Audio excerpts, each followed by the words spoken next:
आवर्त सारणी पार्ट 3। आज इस वीडियो में हम लोग क्लास 10 के सिलेबस में आवर्त सारणी में विभिन्न प्रकार के गुणों का परिवर्तन पढ़ेंगे कि कौन सा गुण किस तरह से परिवर्तित होता है किसी वर्ग में और किसी आवर्त में। सबसे पहले जान लेते हैं कि आवर्त सारणी में तत्वों के गुणों की आवर्तिता से क्या समझते हैं। जब तत्वों को उनके परमाणु संख्या के बढ़ते क्रम में सजाया जाता है तब एक निश्चित नियमित अंतराल के बाद तत्वों के गुणों की पुनरावृत्ति होती है। मतलब एक जैसे गुण बार बार मिलते जाते हैं। इसे तत्वों के गुणों की आवर्तिता कहते हैं। कहने का मतलब ये कि अगर हम लोग जितने भी तत्व हैं उनको उनके परमाणु भार के बढ़ते क्रम में सजाएं, परमाणु संख्या के बढ़ते क्रम में सजाएं, तो एक निश्चित अवधि के बाद एक जैसे तत्व मिलते जाएंगे। यहाँ पर जिन गुणों की पुनरावृत्ति होती है, मतलब जो गुण वापस एक जैसे मिलते जाते हैं, वो सब ऐसे हैं। परमाणु आकार या परमाणु त्रिज्या, मतलब उसका अर्धव्यास कितना है। फिर विद्युत ऋणात्मकता, धात्विक गुण, ऑक्सीकारक या अवकारक गुण और आयनीकरण ऊर्जा। ये गुण किस तरह से परिवर्तित होते हैं ये हम लोग इस वीडियो में देखेंगे। यहाँ पे ध्यान देने वाली बात ये भी है कि कुछ गुण ऐसे भी हैं जो इस नियम के बाहर हैं। मतलब ये गुण निर्भर नहीं करते हैं कि वो आवर्त सारणी में किस जगह पे तत्व है। जैसे रेडियो सक्रियता गुण जो है वो आवर्त सारणी में आवर्तित नहीं होता है। मतलब एक जैसे गुण वाले रेडियो सक्रिय गुण वाले पदार्थ एक वर्ग में आपको नहीं मिलेंगे। पहले देख लेते हैं परमाणु आकार या परमाणु त्रिज्या, परमाणु अर्धव्यास किस तरह से परिवर्तित हो रहा है। ये आवर्त सारणी है। ये अगर किसी वर्ग में ऊपर से नीचे की ओर जाएं तो परमाणु त्रिज्या या परमाणु का आकार बढ़ता है, और अगर हम लोग बाएं से दाएं जाएं तो घटता है। कहने का मतलब अगर दाएं से बाएं आएंगे तो फिर बढ़ेगा। एग्जाम्पल के तौर पर ये 4 मार्क किए हुए हैं, कार्बन, फ्लोरीन, सिलिकॉन और क्लोरीन। देखो इन चारों में से अगर हम देखें तो जो बड़े परमाणु हैं वो ऊपर की लाइन में होंगे या नीचे की लाइन में। जाहिर सी बात है नीचे की लाइन में, क्योंकि नीचे की तरफ परमाणु का आकार बड़ा है। तो सिलिकॉन और क्लोरीन, सिलिकॉन और क्लोरीन ये दोनों में से कोई एक बड़ा होना चाहिए। अब इन दोनों में से कौन सा बड़ा है, जाहिर सी बात है यहाँ लिखा हुआ है कि इस दिशा में परमाणु का जो त्रिज्या है, परमाणु त्रिज्या इस दिशा में बढ़ती है। तो इसका मतलब इन दोनों में से सिलिकॉन ज़्यादा बड़ा होगा। तो फ्लोरीन जो है वो सबसे छोटा और सिलिकॉन जो है वो सबसे बड़ा परमाणु है। उसी तरह से इसको हम लोग दूसरी तरह से समझ लेते हैं कि इसका कारण क्या है। ये कार्बन है। कार्बन में देखो 6 प्रोटॉन हैं और 6 इलेक्ट्रॉन हैं। इस तरह से सजावट होनी चाहिए उसकी कि इलेक्ट्रॉन पहले कक्ष में 2 और बाकी जो आखिरी कक्ष है उसमें 4। फिर है सिलिकॉन 2, फिर 8, फिर 4। तो यहाँ पे 14 प्रोटॉन 14 इलेक्ट्रॉन। तो जाहिर सा बात है इन दोनों में सिलिकॉन ज़्यादा बड़ा होगा क्योंकि इसमें एक कक्ष अधिक है। अब हम लोग बात करते हैं कार्बन और फ्लोरीन के बीच में। तो देखते हैं कि इसमें कार्बन में 6 प्रोटॉन हैं और 6 इलेक्ट्रॉन, हालांकि कक्ष संख्या सेम है। यहाँ पर 9 प्रोटॉन 9 इलेक्ट्रॉन, दोनों का आकार सेम होना चाहिए था क्योंकि दोनों में 2 कक्ष हैं। लेकिन फ्लोरीन में अधिक प्रोटॉन और अधिक इलेक्ट्रॉन हैं, इसीलिए प्रोटॉन और इलेक्ट्रॉन के बीच में आकर्षण ज़्यादा है, इसीलिए वो थोड़ा सिकुड़ जाएगा। इस कारण फ्लोरीन छोटा है। इस कारण हम लोग कह सकते हैं कि अगर हम लोग बाएं से दाएं जाएंगे आवर्त सारणी में, तो तत्व जो है वो और छोटे आकार के परमाणु होंगे उनमें। उसी तरह से जो आखिरी है वो है क्लोरीन। क्लोरीन देखो, सिलिकॉन और क्लोरीन दोनों में ही 3-3 कक्ष है, दोनों का आकार सेम होना चाहिए था, लेकिन सिलिकॉन में 14 प्रोटॉन और 14 इलेक्ट्रॉन हैं और क्लोरीन में 17 प्रोटॉन 17 इलेक्ट्रॉन हैं। इसीलिए यहाँ पे ज़्यादा इलेक्ट्रॉन है, 17 प्रोटॉन 17 इलेक्ट्रॉन, इसीलिए यहाँ पे आकर्षण बल भी ज़्यादा है प्रोटॉन और इलेक्ट्रॉन के बीच में। इस कारण जो है वो क्लोरीन सिकुड़ जाएगा अथवा छोटा हो जाएगा। तो इन सब से हम लोगों को समझ में आता है कि इस दिशा में जाएंगे तो छोटा होते हुए जाएगा और इस दिशा में आएंगे तो परमाणु का आकार बढ़ता जाएगा। इस दिशा में देखो परमाणु त्रिज्या बढ़ रही है और इधर से देखेंगे तो इस तरफ से परमाणु त्रिज्या बढ़ रही है।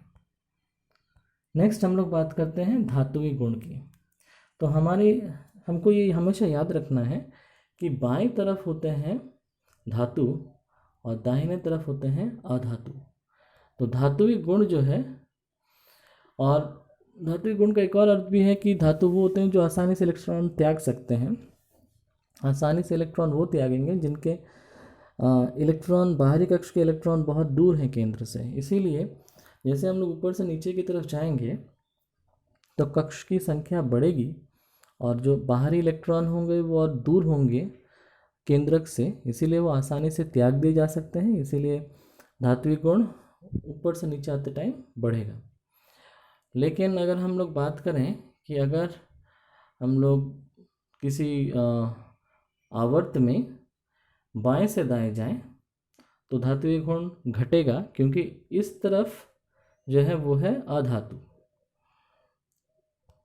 तो उसी तरह से सेम लॉजिक से सबसे खराब धातु जो है, सबसे कम धात्विक गुण वो फ्लोरीन में होगा इन चारों में, और सबसे बेहतर जो धातु है वो सिलिकॉन में होगा। वो धात्विक गुण सबसे बेहतरीन सिलिकॉन में होगा। नेक्स्ट हम लोग पढ़ लेते हैं विद्युत ऋणात्मकता के बारे में। एक नया कंसेप्ट है, इसके बारे में हम लोगों को पहले समझ लेना होगा कि किसी परमाणु की सहसंयोजी रासायनिक बंधन में एक इलेक्ट्रॉन को अपनी ओर आकर्षित करने की क्षमता को उसकी विद्युत ऋणात्मकता कहते हैं। ये कंसेप्ट जो है विद्युत ऋणात्मकता रासायनिक बंधन चैप्टर में से आता है। बहुत सरल शब्दों में अगर हम लोग इसको समझें तो इस तरह है कि मान लो ये एक रासायनिक बंधन है जहाँ पर हाइड्रोजन और क्लोरीन दोनों के बीच में रासायनिक बंधन है, सहसंयोजी रासायनिक बंधन। सहसंयोजी रासायनिक बंधन का मतलब यहाँ पर इन दोनों के बीच में इनके एक इलेक्ट्रॉन्स शेयर किए गए हैं। मतलब एक इलेक्ट्रॉन हाइड्रोजन ने दिया और एक इलेक्ट्रॉन क्लोरीन ने दिया, और ये दोनों इलेक्ट्रॉन दोनों शेयर कर रहे हैं। लेकिन शेयरिंग में भी क्लोरीन ज़्यादा ताकतवर है इस इलेक्ट्रॉन को अपनी तरफ खींचने के लिए, तो वो इलेक्ट्रॉन्स ज़्यादा चले गए हैं क्लोरीन की तरफ। इसीलिए हम लोग कहेंगे कि उसमें एक विद्युत ऋणात्मकता आ गई है, मतलब इलेक्ट्रोनेगेटिविटी आ गई, क्योंकि इलेक्ट्रॉन में नेगेटिव चार्ज है। तो हम लोग कहेंगे विद्युत ऋणात्मकता का मतलब ये है कि ऐसे सहसंयोजी बंधन में इलेक्ट्रॉन का जोड़ा जो है वो किसकी तरफ है, जिसकी तरफ ज़्यादा है उसमें विद्युत ऋणात्मकता ज़्यादा है। तो जाहिर सा बात है यहाँ पे क्लोरीन की तरफ है ये इलेक्ट्रॉन को जोड़ा, इसीलिए क्लोरीन ज़्यादा विद्युत ऋणात्मक है। ऐसे कह सकते हैं कि हाइड्रोजन का कम है और क्लोरीन का ज़्यादा। अब देख लेते हैं विद्युत ऋणात्मकता गुण जो है वो आवर्त सारणी में किस तरह से परिवर्तित होता है। एग्जाम में ये क्वेश्चंस आते हैं इसी तरह से कि कोई भी चार तुमको मार्क कर दिए जाएंगे, बोला जाएगा कि बताओ इन चारों में से कौन से सबसे बेहतरीन विद्युत ऋणात्मक तत्व हैं। तो ये विद्युत ऋणात्मकता जो है धात्विक गुण का ठीक उल्टा है कि इलेक्ट्रॉन को ग्रहण कर लेने की क्षमता है, इसीलिए धात्विक गुण में जो पढ़ा था ठीक उसका उल्टा होगा। देखो ये जो लाइंस हैं ये उल्टी तरफ जा रही हैं। विद्युत ऋणात्मकता किसी वर्ग में ऊपर से नीचे घटती हैं और नीचे से ऊपर बढ़ती हैं, और वैसे ही बाएं से दाएं किसी आवर्त में वो बढ़ती हैं। तो अगर हम लोग इस लाइन में चार तत्वों को रखते हैं, कार्बन, नाइट्रोजन, ऑक्सीजन, फ्लोरीन, तो सबसे अधिक तो फ्लोरीन होगा और सबसे कम कार्बन। तो हम लोग इस एग्ज़ाम में इस तरह से भी आते हैं कि उनको बढ़ते विद्युत ऋणात्मकता के गुण में सजाओ, तो वैसे दे सकते हैं कि किसी भी एक आवर्त में चार तत्व दे दिए या किसी भी एक वर्ग में चार तत्व दे दिए और बोला जाए इनको सजाओ उनके बढ़ते क्रम में। तो आपको समझ लेना पड़ेगा कि कौन सा तत्व कहाँ है और उस तरह से आपको सजाना पड़ेगा। नेक्स्ट है आयनीकरण ऊर्जा। आयनीकरण ऊर्जा का मतलब है आयन बनाने के लिए कितनी ऊर्जा की ज़रूरत है। आयन कब बनेगा? जब किसी परमाणु से आप इलेक्ट्रॉन बाहर निकाल लोगे। एक अकेले परमाणु या आयन से एक इलेक्ट्रॉन को निकालने के लिए जितनी ऊर्जा की आवश्यकता है उसे आयनन ऊर्जा या आयनीकरण ऊर्जा कहते हैं। तो देखो ये जो सोडियम परमाणु है इसमें तीन कक्ष हैं।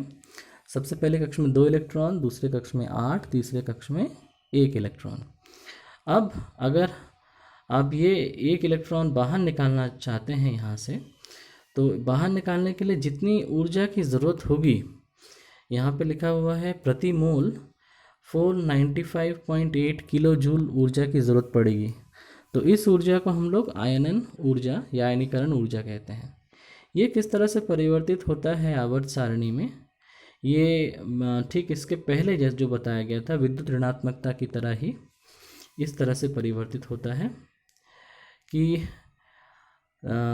देखो जैसे हम लोग किसी वर्ग में ऊपर से नीचे जाते हैं तो आयनीकरण ऊर्जा घटती है और उल्टी तरफ बढ़ती है। ठीक उसी तरह से अगर हम लोग बाएं से दाएं जाएं किसी आवर्त में तो वो बढ़ती है। तो उसी तरह से इन चारों में फ्लोरीन में सबसे अधिक होगा आयनीकरण ऊर्जा और सिलिकॉन में सबसे कम होगा आयनीकरण ऊर्जा। नेक्स्ट है ऑक्सीकरण अवकरण। ये हम लोग पहले भी पढ़ चुके हैं, एक बार रिकैप कर लेते हैं कि किसी रासायनिक प्रतिक्रिया में किसी परमाणु, अणु या आयन अगर इलेक्ट्रॉन त्याग दे तो इसे ऑक्सीकरण कहलाता है, तो इसे ऑक्सीकरण कहते हैं। और अगर कोई इलेक्ट्रॉन ग्रहण करे तो उसे अवकरण कहते हैं। जाहिर है कि कोई एक तत्व या परमाणु या यौगिक अगर एक इलेक्ट्रॉन त्यागेगा तो कोई और ग्रहण करेगा, इसीलिए हमेशा ऑक्सीकरण और अवकरण एक साथ साथ होते हैं। एग्जाम्पल के तौर पर जब सोडियम क्लोराइड का निर्माण हो रहा है Na+Cl NaCl देता है, तब एक्चुअली NaCl में एक Na+ चार्ज होता है और Cl- चार्ज होता है। तो इसका मतलब जब ये सोडियम से Na+ बना तो यहाँ पे एक इलेक्ट्रॉन त्याग दिया गया, इसीलिए प्लस चार्ज आ गया, इसको कहते हैं ऑक्सीकरण। और जो दूसरा विधि है वो है क्लोरीन से क्लोराइड आयन, Cl से Cl-, इसे हम लोग कहेंगे अवकरण। देखो हमेशा दोनों साथ साथ ही होंगे। अब बात यह है कि ऑक्सीकारक किसे कहेंगे। ऑक्सीकारक वो पदार्थ है जिसका अवकरण हुआ है लेकिन दूसरे का ऑक्सीकरण करवाया है। ठीक उसी तरह से अवकारक पदार्थ कौन है? जिसका खुद का ऑक्सीकरण हुआ है लेकिन उसने दूसरे का अवकरण करवाया है। अब हम लोग देख लेते हैं कि ऑक्सीकारक गुण और अवकारक गुण किस तरह से परिवर्तित होते हैं आवर्त सारणी में। तो ये बिल्कुल पहले की तरह ही किसी वर्ग में ऊपर से नीचे घटता है या फिर कह सकते हैं नीचे से ऊपर बढ़ता है, और किसी आवर्त में दाएं से बाएं जाने पर बढ़ता है। तो बिल्कुल पहले ही की तरह यहाँ पर ये फ्लोरीन इन चारों में सबसे अधिक ऑक्सीकारक गुण होगा और सिलिकॉन का सबसे कम। और अगर हम लोग अवकारक गुण की बात करें तो इसका ठीक उल्टा होगा, क्योंकि ऑक्सीकरण और अवकरण एक दूसरे के विपरीत है। इसीलिए यहाँ पर फ्लोरीन जो है और सिलिकॉन जो है, इनमें फ्लोरीन सबसे कम अवकारक गुण है और सिलिकॉन का सबसे अधिक अवकारक गुण है।